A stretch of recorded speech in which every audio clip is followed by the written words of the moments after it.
بسم الله الرحمن الرحيم الحمد لله رب العالمين والصلاة والسلام على سيدنا وحبيبنا ونبينا محمد وعلى آله وصحبه أجمعين صلوا على رسول الله صلى الله عليه وسلم سبحانك لا علم لنا إلا ما علمتنا إنك أنت العليم الحكيم وتب علينا يا مولانا إنك أنت التواب الرحيم اللهم إنا نسألك علما نافعا ورزقا طيبا وعملا صالحا متقبلا يا رب العالمين اللهم زينا بأخلاق القرآن وزينا بالأخلاق المحمدية يا رب العالمين اللهم اجعل القرآن ربيع قلوبنا ونور صدورنا وجلاء أحزاننا وذهاب همومنا وغمومنا اللهم اجعلنا من أهل القرآن السلام عليكم ورحمة الله وبركاته. Continuing inshallah our lessons on Tibyan fi adabi hamlat al-Quran by Imam al-Nawawi. We ask Allah subhanahu wa ta'ala to shower him with mercy. Ameen. And to allow us to benefit from his knowledge. Ya Rabbil Alameen. The chapter now he goes into continuing on with the intention and the etiquettes that a student of knowledge must have is that the teacher, student as well, but the teacher should be kind and accommodating for his students. The teacher should be kind and accommodating. The teacher should be kind to whomever recites to him, welcoming him and being well-mannered with him in accordance to his circumstances. Of course, Allah subhanahu wa ta'ala is not going to expect you to go kiss his hands and do this, that. But if the teacher of Quran is not welcoming to the students, what is he going to do? Yeah, because if he's not kind, it's going to drive the students away from Al-Quran Al-Kareem. I can say that I know many people that because of the teachers that we had, unfortunately, early on, who were hitting and abusive with their language and this, that. Now, Allah says, Ar-Rahman alam al-Quran or Al-Jabbar alam al-Quran? What do you say? Ar-Rahman. So you have to have alam al-Quran bil rahmah. You see? Ar-Rahman alam al-Quran. Not Jabbar, not Aziz. Ar-Rahman alam al-Quran. So it's important that the teacher, he yuhabbib fi qulub al-talaba, he makes learning the Quran beloved in the hearts of the believers rather than being so rough and tough and angry all the time. And some teachers, unfortunately, always have a frown. And if they don't have a frown, it means that the teacher is not doing a good job. That's how some principals, they're looking at the teachers. If the teacher is smiling with his students too much, he'll be like, this teacher is not a good teacher. Astaghfirullah. Then what kind of standard is this? That the more rude the teacher is, and the more bad he is, and the more disconnected he is with the students, and the more rough and tough, the better teacher. Astaghfirullah al-Azim. It's very unfortunate that many of the institutions that are teaching Quran, they're not being over. I don't want to say overseen, but you don't have to be a scholar to be able to teach memorization of the Quran. So sometimes you'll find people that teach the Quran, but they shouldn't be doing it. You might be able to recite it, but it didn't go past your throat, because then now you might be making Quran something that they hate later on because of your behavior and because of how you treated them. So it's important that the teacher, he's a kind person and he's very accommodating, making it beloved to them.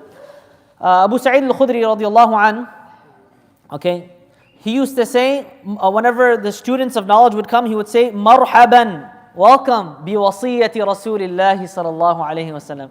Marhaban bi wasiyyati Rasulillah, welcome, how do you translate? The beneficiaries of the Messenger of Allah sallallahu alaihi wasallam.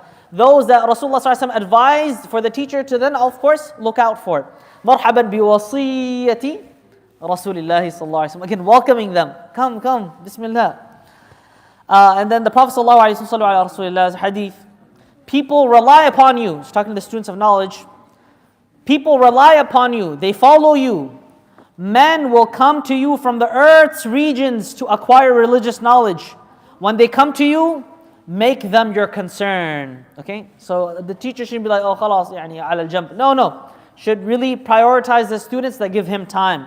And then he goes into sincerity that the teacher should have towards the students. The teacher should make every effort to be sincere, to have nasiha. We'll cover the hadith.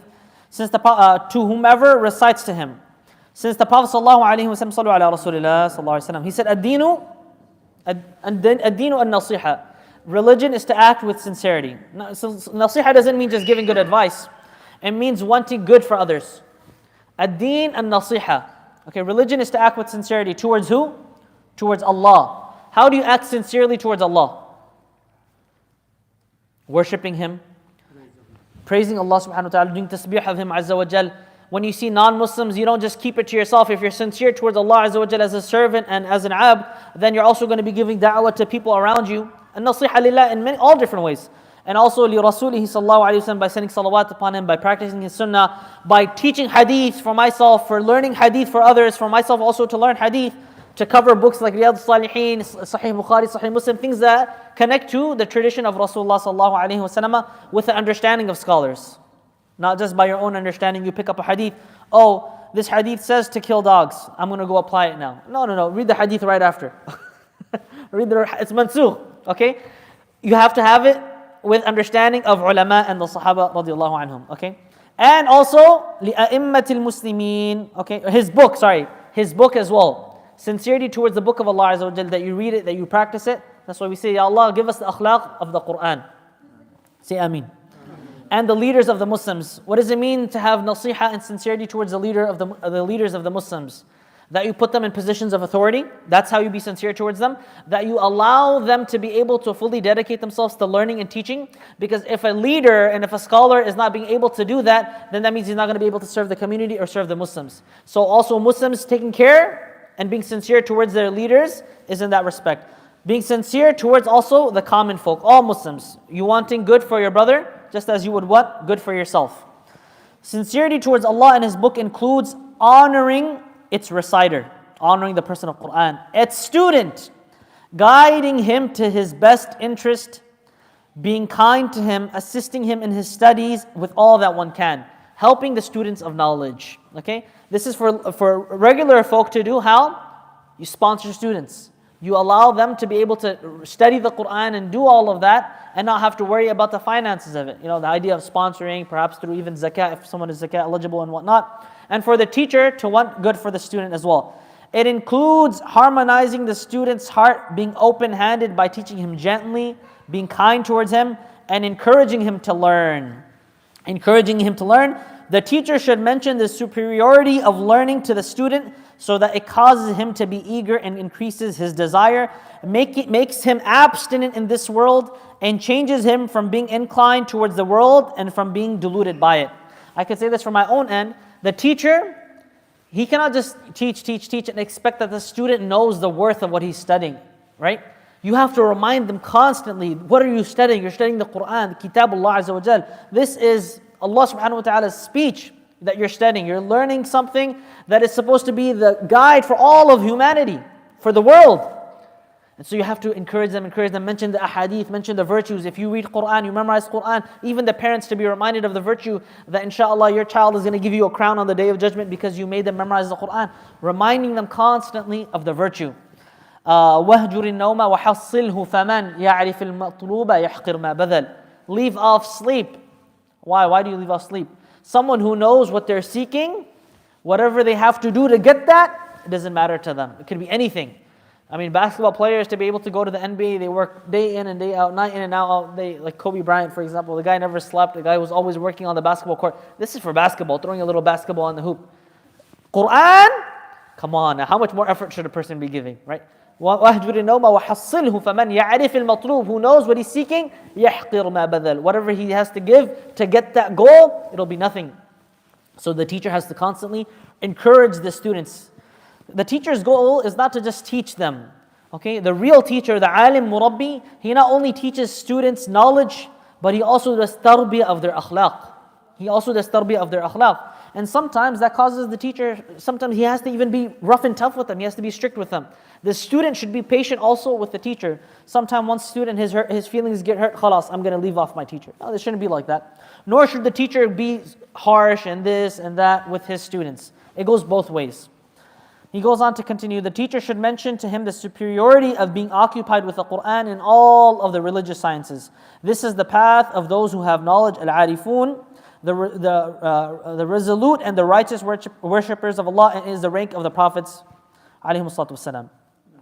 The teacher should feel compassion for the student and pay attention to his well-being, just as he pays attention to his own well-being and his son's. If your son does something bad, you're just going to leave him, get out of my class, get out of my house? No.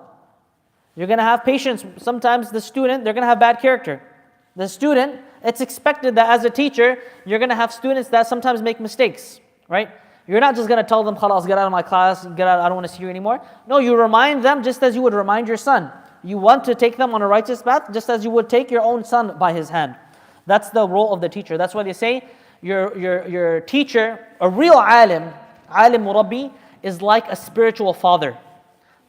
An alim murabbi is like a spiritual father to his students. Okay, so when he sees some akhlaq that shouldn't be there, he's going to direct them. Be like, this isn't okay. You have this, you have this, you have this. He's not just looking at them to learn the knowledge, but then also to apply it in his akhlaq. How the student dresses. How is your student having his hair cut? How is your student taking care of his hygiene? These are all of the things a real alim murabbi, ustad murabbi looks at. Not just, oh, you memorized, khalas, you memorized. I mean, unfortunately, I've come across some students when mashallah, they have Quran memorized, this, that, but your akhlaq, your teacher didn't teach you any akhlaq. It's not just about them learning. It's about them applying it and being and elevating themselves to be like mountains, not to have their character remain like it's the character of any layman or any common folk. If you're studying the Quran, you're dedicated to the religious knowledge, to religious learning, then your akhlaq should show that. And so that is something that the teacher, a real alim murabbi, he does with his students. Yurabbi aydan fil akhlaq. The teacher assumes the role again of the student's father by having compassion for him, concern for his well-being, and patience with his roughness and ill manners, and he pardons him for his poor behavior in some circumstances. Since he, the student, is prone to shortcomings, especially if the student is young in age. You have small children, they're more prone to making mistakes. Teenagers, young kids, they're going to make more and more mistakes. They have to be reminded even more and more, and of course, as they grow older, their akhlaq is going to get better and better and better, inshallah. But that doesn't mean the akhlaq is tied directly with age. Sometimes I've met people, and I've met young men, I want to call them young men, that are 12, 13 years old, but their akhlaq is so beautiful. Mashallah, Thana'ullah, for example, that little boy, mashallah, his character is so beautiful. These boys, mashallah, beautiful character. Wallahi, when I look at these boys and I see some of them, I say, these kids have more akhlaq than some men that I know that are 50, 60 years old. Is this not the case? Is this not possible? It's the parents. It's not just the parents, but also the teacher and also the child, the personal choices that a person makes. And I remember when I was in Hajj, there was a person that constantly I saw was disrespecting people, disrespecting. And then when he would be called out for it, he would start gaslighting. Oh, that you did this, that you did this. Like, man, he didn't do anything. And every single time, he says, you don't know, I'm your father's age. I'm your father's age. Okay, that doesn't mean you could just go around and disrespect the whole dunya. Astaghfirullah. What is you being my father's age or someone being someone's age or this age or that age justify you disrespecting the whole world? And it wasn't just one time, it was several times. So this really it shows that mannerisms does not always have to do with age. Okay, some children, mashallah, tabarakallah, they are like men in their akhlaq, in their character. Just like some of those young sahaba radiallahu anhum were. The teacher, without exception, should like for his student what he likes for himself, and dislike for him the shortcomings that he dislikes for himself. The teacher should love for his student the best, and the student should also love for his teacher the best. At-tilmidh al-khas, this is mentioned in the books of Hanafi fiqh, the special student, the khas student, is the one who sees the benefit of his teacher as his own benefit, and the harm of his teacher as his own harm. Your teacher is not being taken care of, that's also harming you. Your teacher is being elevated, his status is being, then you're also being happy for that. Same thing, the teacher, he shouldn't be selfish. He should want for his student the best, to of course climb up the ladder. The teacher, it has been firmly established in the Sahihain that the Prophet ﷺ, sallu ala Rasulullah, none of you believes until he loves for his brother what he loves for himself. If this is for laymen, okay, then what about your specific students? Ibn Abbas, radiallahu anhuma, he said, the one I must respect the most is the one sitting before me as a student. He who stepped over people's necks until he sat before me. I mean, your student, he chose you out of all teachers. He gave you his time. So you should really focus on them. You should really focus on them more so than anyone else. If, for example, in Surah Abasa wa tawalla an ja'a wa ma yudrika la'ala an ja'ahu al-a'ma. The Prophet ﷺ, he was trying to do da'wah to that. What about the one that's already by you? Focus on the one that's already with you, because his heart is already attached to you. So the teacher should love his student, and the student should also love his teacher. If you don't love your teacher, you can't benefit from them. And if you don't love your student, how are you going to actually give them any sort of ilm and benefit? And then if I were capable of preventing a single fly from landing on his face, I would have done so. It's like kind of like, it's an exaggeration, but to show that that's how much you should care for your student. That even a fly, if it's bothering him, it bothers you too, subhanAllah. The teacher should not be arrogant towards his student. Instead, he should be gentle and humble. Many well-known accounts have been related about the importance of having humility with ordinary individuals. So how is it with the one who are like one's own children? Those students, they are like your own children, especially given what they are doing, occupied with the Quran. They're coming as students of Quran, students of religion, and then you're going to go and disrespect them on top of that? A'udhu billahi minash shaitanir rajeem. This is very, very important for teachers and the students of knowledge as well. All of this in addition to what they hold over him already, including the right of companionship and the right to go to him repeatedly. They're always going back to him. The Prophet ﷺ has been related that he said, be gentle with your student and with your teacher. Be gentle with your student. The teacher should be gentle with his student, and the student should also be, of course, even more so gentle and even more so humble with his teacher. Ayub as-Sakhtiyani or as-Sikhtiyani, last thing, he said, the teacher should put dirt on his head out of humbleness towards Allah Azza wa Jal. Does it mean he should go bathe in dirt? No. It's just a form of expression and speech that he should be so humble. It's as though he's just putting dirt on himself. I'm here just serving the religion of Allah subhanahu wa ta'ala. And so that is what I remind myself when I teach, that we make our intention that, Ya Allah, we are only teaching for your deen to be elevated, not my name to be elevated. If my name stays low and your deen is elevated, then we have done our duty. We ask Allah subhanahu wa ta'ala to give us the akhlaq of the Quran, the akhlaq of Muhammad sallallahu alayhi wa sallam. Wa sallallahu ala sayyidina wa habibina Muhammad. Assalamu alaikum wa rahmatullahi wa barakatuh. Wa ala alihi wa sahbihi.